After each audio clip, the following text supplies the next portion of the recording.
Welcome back, MTG Joe here, and today we're going to be doing a deck tech for Day 1 Innistrad Midnight Haunt deck. As with all these decks, they're initial kind of concepts, things I want to try out on Day 1, cool cards from the set. Things are subject to change once we actually get in and play.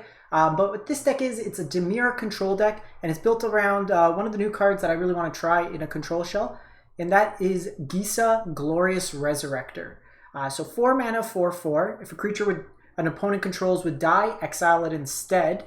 At the beginning of your upkeep, put all creature cards exiled with Gisa onto the battlefield under your control. They gain decay. What decay means is those tokens cannot block, and when they attack, you sacrifice them at the end of combat. So basically, this is kind of like kill your opponent's stuff, steal them, get the enter the battlefield style value, and then attack with them and kind of throw them away that way. So how we're kind of playing with this is a control shell. So we have a lot of removal in the deck. We have a Bloodchief's Thirst. We have the new removal spell, Infernal Grasp. It's basically 2 mana, kill anything, any creature, lose 2 life. We have one of the most unique cards I've seen, and I just love the art and the direction. Innistrad really killing it here. Meathook Massacre. So it's a legendary enchantment, 2 black and an X. So pay whatever you want of X. Creatures get -XX till end of turn. So it's kind of like a Plague Wind style effect. Scales early game to late game really nicely. This could be a turn 3 sweeper sometimes against weenie decks. And then whenever a creature an opponent controls dies, they lose a life. And then whenever a creature you control dies, you gain a life. So it's kind of a burn damage to your opponent while killing their stuff, while gaining you life and killing their board, and it sticks around. It's just really sweet. So we're playing a couple copies of that. We also have a new card that I'm interested in trying out, Bloodline Culling. 3 mana, you get your choice of all creature tokens get -2/2, or target creature gets -5/5. So we think of Rangers class tokens, any kind of like tokens, the bird tokens from Alrun's, anything like that, we can deal with that and kind of see from there. The decay tokens from the set would also get hit. We have some Saw It Coming, some Soul Shatters. We're playing 4 Bloodline Skullport Merchants.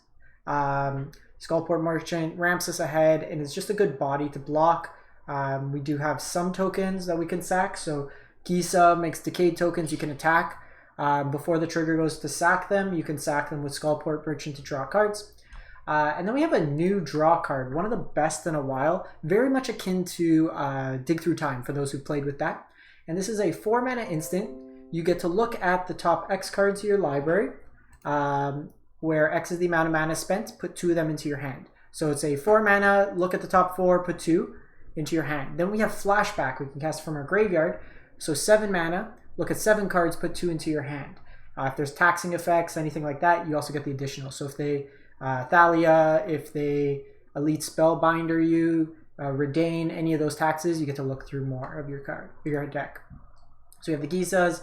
I went with a sweeper package of a Crippling Fear for early game, along with some Blood on the Snows and the Meathook Massacres. We have Lulth, just really useful card. Card advantage, creatures, just sticks around and generates so much value. We have a Professor Onyx to offset some of the life loss early, gives us some card advantage, and is a clean answer to a Goldspan Dragon. And then we're playing blue, Alrun's Epiphany, one of the best cards in blue, so we're playing that. Looking at the mana base itself, we'll zoom out. Clearwater Pathways, we have Hall, the Storm Giants, Hive of the Eye Tyrants, we have some Ice Tunnels, Snowlands, and we have one of the slow lands as they're calling it.